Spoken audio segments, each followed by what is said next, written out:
In this video, Bitcoin is seeing a massive pump from this bullish crush that we mentioned in the previous video. Here's a stochastic RSI. But the question is, are we going to see a new all-time high dito with Bitcoin? Well, stay tuned to know more. So hi guys, and welcome back to another Gabs Cryptocurrency video where we trade by data and not by hype. And if you haven't subscribed to my channel, click the subscribe button down below and hit the notification bell so you won't miss out videos like this.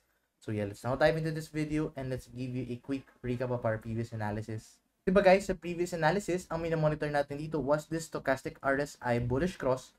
Kasi typically, whenever na we are seeing a bullish cross sa ating stochastic RSI, Bitcoin tends to pump after that bullish cross. So, ayun no. Let's try to go back in the previous movement ni Bitcoin. So, ayun no.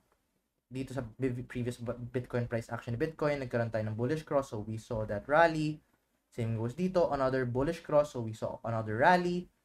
Then, same goes here. Another bullish cross, then another rally. So right now, what we are currently expecting is this latest bullish cross dito kay Bitcoin sa ating stochastic RSI. So right now, we are seeing that rally. And right now, that is currently playing out exactly as predicted. Now, the question is this rally over?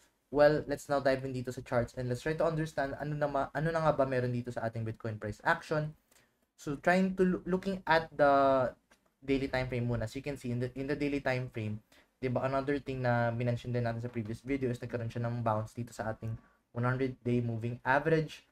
But as you can see, right now, as you can see dito sa ating RSI, wala tayong nakikitang any signs of a bearish movement. So in this case, I think Bitcoin is going to continue this bullish rally to the upside.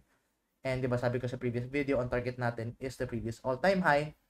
But take a look at this guys, wala tayong nakikitang any signs of bearish signals dito.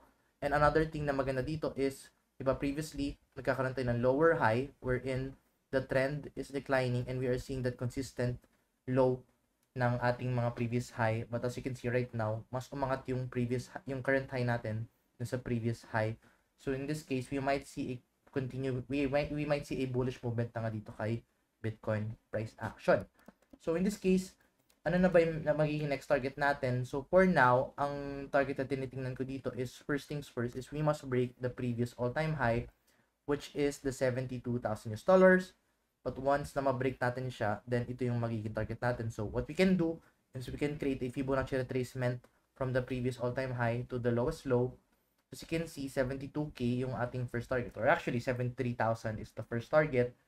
Then the next target would be around the $84,000 US, provided now we are still going to see this stochastic RSI bullish cross in the weekly time frame. So as you can see dito, typically whenever now we are seeing that bullish cross, we are going to continue this movement. So right now, what we have to monitor is if we are going to see a continuation dito and if we are going to form a bearish cross. So ang opposite ng bullish cross is a bearish cross wherein, let's say, umakit na dito yung ating Bitcoin price action, ang mangyayari is magkakaroon na siya ng cross pababa. So, if nagkaroon tayo ng cross, then that is the end of this pump ni Bitcoin.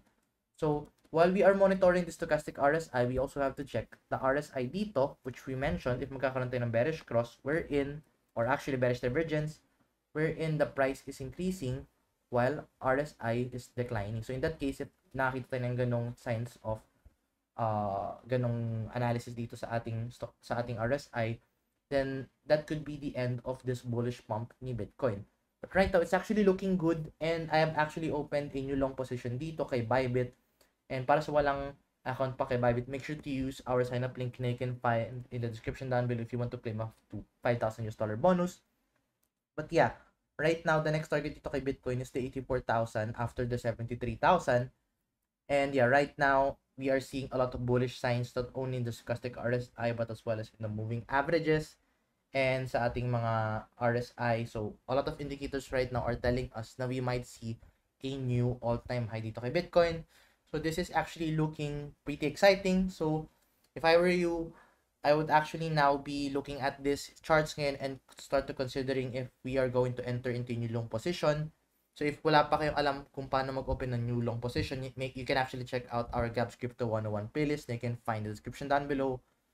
And yeah, yun yung nakikita nating analysis for the time being. It's looking good for the Bitcoin price action. And yeah, I'll see you guys in the next video. Bye-bye for now.